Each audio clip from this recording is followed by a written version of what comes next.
जय गौ माता, जय गोपाल। आप सबका कामधेनु गौशाला यूट्यूब चैनल पे स्वागत है। हम आपके लिए आज एक नई वीडियो लेकर आए हैं जिसमें हम आपको बताएंगे कि एचएस वैक्सीनेशन कैसे की जाए, एचएस वैक्सीनेशन करते समय किन किन बातों का ध्यान रखा जाए, एचएस वैक्सीन कहाँ से मिलेगी ये भी बताया जाएगा। एचएस वैक्सीन की कोल्ड चेन क्यों मेंटेन की जाए, एचएस वैक्सीन की डोज कितनी हो, एचएस वैक्सीन छोटे बच्चों को लगेगी या नहीं, अगर एडल्ट गाय को, बड़ी गाय को एचएस वैक्सीन लगानी है तो कितनी डोज दी जाए, ये सभी जानकारियाँ आज आपको इस वीडियो में दी जाएंगी। जो वैक्सीनेशन हम कामधेनु गौशाला में प्राप्त करते हैं वो हमें पंजाब सरकार एनिमल हस्बेंड्री डिपार्टमेंट प्रोवाइड करता है। वो vaccine Jalandhar deputy director office में आती है, वहाँ से वो वैक्सीन फिलौर में भेजी जाती है जहाँ पे सिविल वेटनरी हॉस्पिटल है। सिविल वेटनरी हॉस्पिटल से ये वैक्सीन नूर महल सीवीएच में भेजी जाती है जहाँ से वो वैक्सीन कामधेनु गौशाला में आती है। कामधेनु गौशाला में एचएस वैक्सीन जो चल रही है उसके बारे में मैं ये बताना चाहता हूँ। एचएस वैक्सीन की ज़रूरत क्यों पड़ी, तो पहले मैं एचएस है क्या। एचएस एक ऐसी बीमारी है जो गायों में होने वाली जीवाणु जनित संक्रमित बीमारी है। इसे हीमोरेजिक सेप्टिसीमिया, गलाघोटू के नाम से जाना जाता है और ये बहुत ही गंभीर बीमारी है जिसमें हमारे गायों की संक्रमण होने के बाद 12 से 24 घंटे में डेथ हो जाती है। उस बीमारी से बचाव करने के लिए हम लोग अपने गौवंश में एचएस की वैक्सीन लगाते हैं, जिससे लगाने के बाद उनके अंदर इम्यूनिटी बनती है और उस बीमारी आने पर वो अफेक्टेड नहीं होती है। अब एचएस वैक्सीन तो हमें उपलब्ध हो गई, हमारे राज्य सरकारों ने भेज दी, सीवीएस हॉस्पिटलों में भेज दी, फिर गांव-गांव तक पहुंच गई। लेकिन उस वैक्सीन का कोल्ड चेन कैसे मेंटेन किया जाए, तो वैक्सीन का कोल्ड चेन मेंटेन करने के लिए सबसे ज़रूरी है कि उसको 4 से 8 डिग्री सेल्सियस टेम्परेचर पे रखा जाए।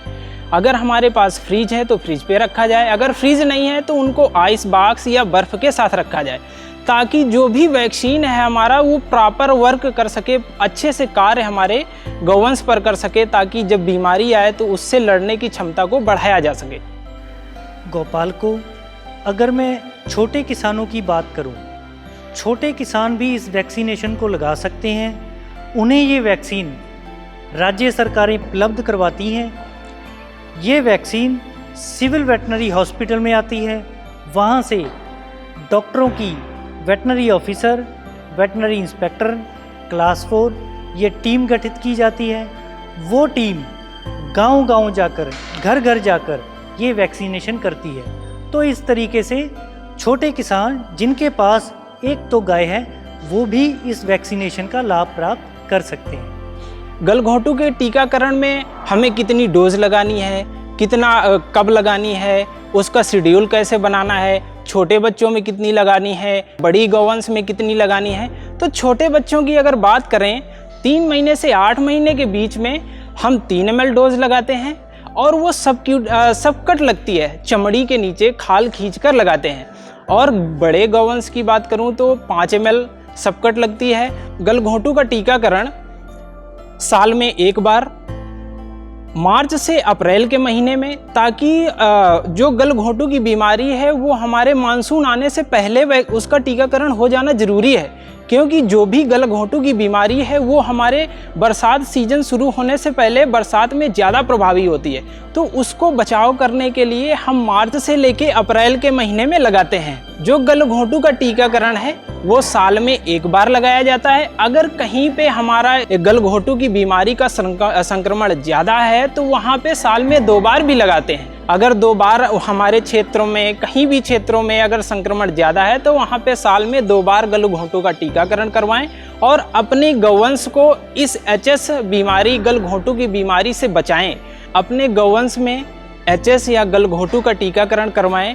तो टीकाकरण करवाने से हमारे गायों की सेहत सही रहेगी। जब सेहत सही रहेगी तो अच्छा दुग्ध उत्पादन होगा। दुग्ध उत्पादन होने से हमारा स्वास्थ्य अच्छा होगा। जब स्वास्थ्य अच्छा होगा तो स्वस्थ होने के साथ साथ एक स्वस्थ देश, एक स्वस्थ राष्ट्र का निर्माण होगा।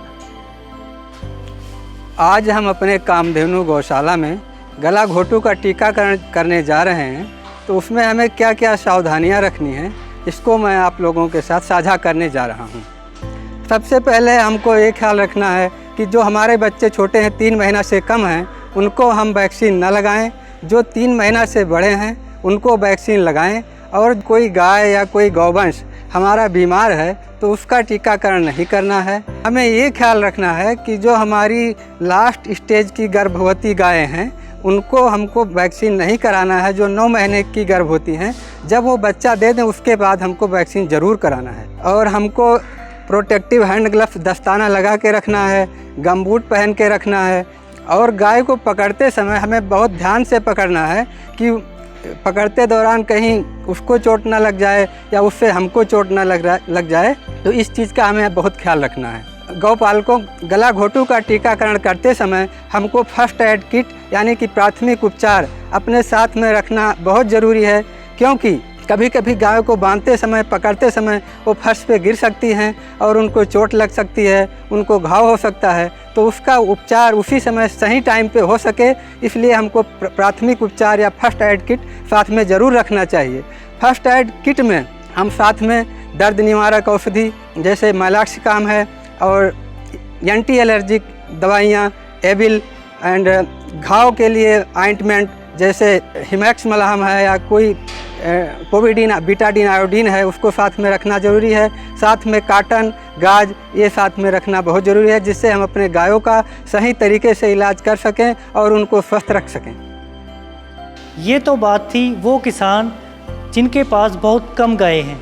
लेकिन अगर हम बात करें बहुत बड़ी गौशालाओं की, क्योंकि भारत में बहुत बड़ी बड़ी गौशालाएं भी हैं जहां पे 600-700 से ऊपर गायें होती हैं, उनकी वैक्सीनेशन के लिए हमें असुविधा तो ज़रूर होती है, लेकिन गौपाल को वैक्सीनेशन करना ज़रूरी भी है।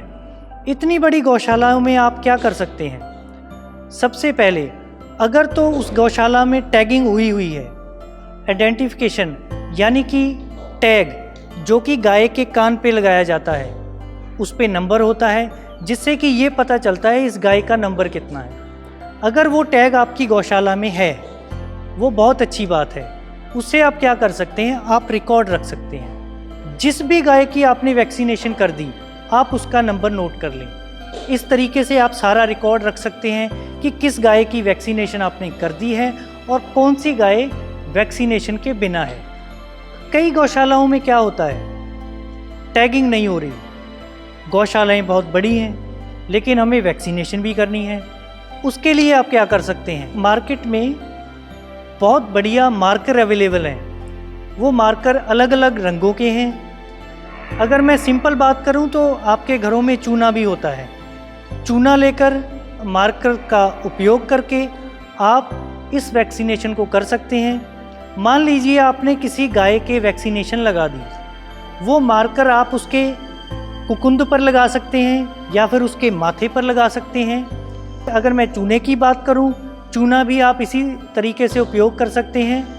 तो बड़ी गौशालाओं में आप इस तरीके से वैक्सीनेशन कर सकते हैं, कोई असुविधा नहीं है। वैक्सीनेशन करनी बहुत ज़रूरी है। और जैसा कि कई गौपालक सोचते हैं कि टीकाकरण कराने से हमारे गायों का अबॉर्शन हो जाएगा या उनका बच्चा गिर जाएगा, ये मिथ्यावादी अवधारणा बिल्कुल गलत है और इससे आप लोग बिल्कुल निश्चिंत रहें। हम लोग पूरे गायों को टीकाकरण करते हैं लेकिन उससे कोई गर्भपात या उनका बच्चा नहीं गिरता है। इससे आप लोग बिल्कुल निश्चिंत रहें और निश्चिंत होकर गायों का टीकाकरण बेझिझक करवाएं।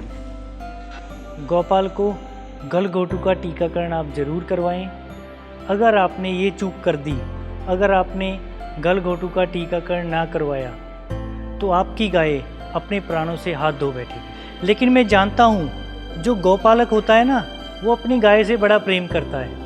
इसी के कारण मुझे ये विश्वास है आप अपनी गाय को गलघोटू टीकाकरण ज़रूर करवाएंगे। आज आपने इस वीडियो में गलघोटू टीकाकरण के बारे में सारी जानकारियाँ प्राप्त की।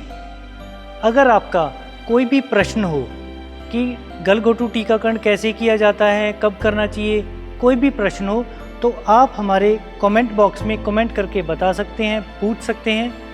गौपालन से जुड़ी हुई अलग अलग जानकारियाँ हम आप तक पहुँचाते रहेंगे।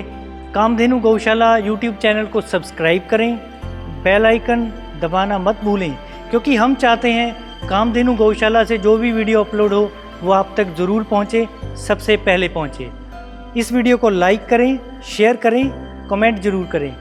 हम आपसे इजाज़त चाहते हैं। जय गौ माता, जय गोपाल।